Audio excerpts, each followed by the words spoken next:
Je m'appelle Léonie et j'ai 17 ans. Je suis malheureusement qu'une fille tout à fait banale, pas très jolie, pas très bien habillée et surtout vivant dans un vieux taudis.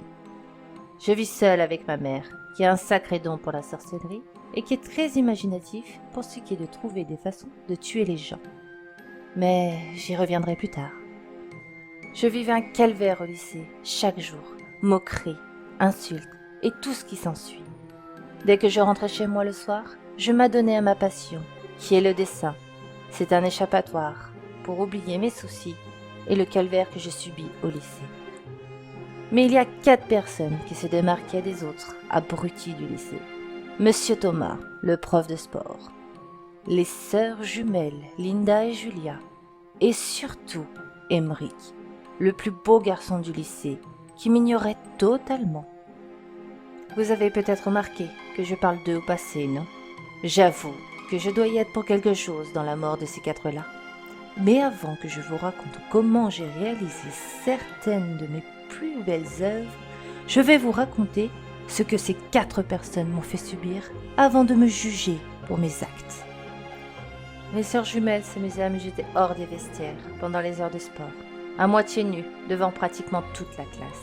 Dire que le prof de sport n'intervenait pas. Pire, il m'humiliait encore plus en ricanant, et que je lui faisais penser à un gros déchet. Et cet enfoiré d'Emeric était au courant que j'étais amoureuse de lui, m'a regardé avec dégoût et m'a clairement dit qu'il préférait que plusieurs filles se jettent sur lui plutôt que de sortir avec un laidron comme moi. Bref, c'était la fois de trop. L'heure du massacre allait commencer. Vous vous souvenez que j'ai une passion pour les dessins, non? Eh bien, j'ai sorti mes plus beaux crayons couleur et commencé à mettre sur papier mes idées les plus macabres pour me débarrasser de ces moins que rien. Bien sûr, j'ai quand même demandé à ma mère quelques petites idées. J'ai commencé par les sœurs jumelles, ces poufs de Linda et Julia. Je les ai dessinées. Julia, en train de manger de la viande bien rouge. La provenance de cette viande? Sa sœur, bien sûr. Après, je l'ai redessinée, prenant un couteau et se trancher la gorge comme signe de remords. Imaginez l'horreur quand leurs parents sont entrés et assisté à cette scène macabre. J'en ai ri pendant des jours. Ensuite, le prof de sport. J'étais quoi pour lui déjà? Ah oui, un simple déchet. Eh bien, c'est là que je l'ai dessiné, dans les ordures, une barre de fer plantée dans le crâne, nourrissant les animaux errants, affamés. Fallait bien les nourrir, ces pauvres bêtes. Enfin, terminons par ce cher Emeric. Toi qui aurais préféré que tout plein de filles se jettent sur toi, au lieu de sortir avec moi. Très bien, j'ai réalisé ton souhait.